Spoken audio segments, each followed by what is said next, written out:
Hi sir, how are you? ये बताइए कल्लू जी, आपको ये अवार्ड शो में आके कैसा फील हो रहा है? अभी अभी तो आया हूँ लेकिन बहुत अच्छा लग रहा है और फर्स्ट टाइम ये मेरा पहला अवार्ड शो है जिसमें मैं शामिल हुआ हूँ, तो thank you so much Bhojpuri film award जिन्होंने ये मौका दिया। अच्छा, आप फर्स्ट टाइम आए?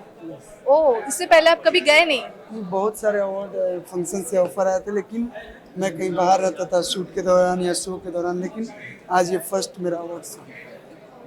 अच्छा कल्लू जी, हमारे जो फाउंडर और प्रेसिडेंट है विनोद गुप्ता जी, उनके बारे में क्या कहेंगे? मतलब ये तो इतनी बड़ी सराहनीय काम कर रहा है विनोद गुप्ता जी, उनके बारे में क्या ख्याल है? भोजपुरी इंडस्ट्री का ये बहुत बड़ा अवार्ड शो होता है, भोजपुरी फिल्म अवार्ड, और विनोद गुप्ता जी के तहत ये इतना बड़ा बड़ा अवार्ड शो होता है, तो मैं उनको थैंक यू बोलना चाहूँगा और बहुत बहुत धन्यवाद कि आपने इतना बड़ा शो ऑर्गेनाइज करके भोजपुरी एकता को दिखाया कि हम सभी भोजपुरिया एक हैं। और पता नहीं, शायद आपको पता होगा कि नहीं, आपकी फिल्म एक है रब्बा इश्क ना होए, उसको 4 से 5 कैटेगरी में नॉमिनेशन मिला है। अरे तो मुझे तो नहीं मालूम था, लेकिन आपने बताया इसके लिए बहुत बहुत दिल से धन्यवाद, थैंक यू।